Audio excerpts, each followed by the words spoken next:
It's crunch time at the Texas legislature, and the two chambers might have brokered a deal that will finally increase spending on schools. The agreement may also pave the way for a stricter bill on THC to take its next steps. Fox 4's Amelia Jones has been following activity at the Capitol all day and joins us now from the studio. Amelia.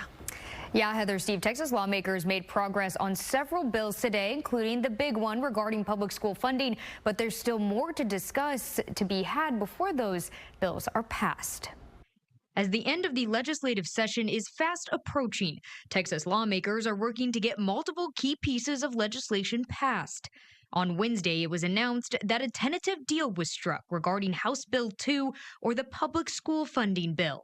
The compromise between the House and Senate includes the Senate's proposed $55 per student increase to the basic allotment, lower than the House's original allotment of $350. The compromise also decreases the House's original plan to increase teacher pay from $4.4 billion to $4.2 billion. But it adds $500,000 for fixed cost, bringing the total amount to $8.5 billion. Some of the issues were first raised during a hearing over the Senate's plan last week, when some district leaders suggested a higher per-student allotment gives schools more flexibility. If you kind of picture every ISD as a boat, I think Barbers Hill might be a cruise ship, and we probably be a John boat, and Paint Creek might be a kayak, but we all have leaks, and each one of these leaks, they could be a little bit bigger, they could be smaller, they could be at the the front or the back, and we just have to have the correct plug for each one of our holes. In doing the basic allotment, we can adjust and we can fill those holes as needed. The bill is expected to be taken up on the Senate floor Thursday.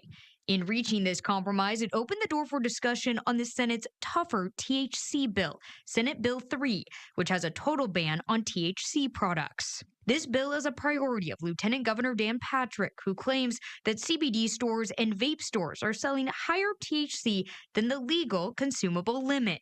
After the chambers brokered a deal earlier in the day, the House took up Senate Bill 3 Wednesday night. I want people to have access to medications that help them when they have medical conditions where those medications can be a benefit. But this is what we're doing here, is correcting a problem that was created in 2019, where we essentially created a pathway whereby people could sell drugs. The House is still debating Senate Bill 3. It could be a long night for lawmakers, and there is more discussion to come tomorrow. The legislative session ends June 2nd. Steve, Heather, back to you. All right, Amelia, thank you. The Texas House also took a major step toward clarifying Texas's abortion laws. SB 31, dubbed the Life of the Mother Act, sought to define emergency medical exceptions for a mother to be able to get an abortion. It had already passed unanimously in the Senate.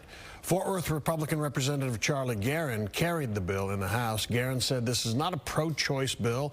It's instead clarifying the law language to take pressure off of doctors. The bill passed 129 to 6. A bill requiring public schools to display the 10 Commandments in all classrooms is looking less likely to make it to the governor's desk tonight.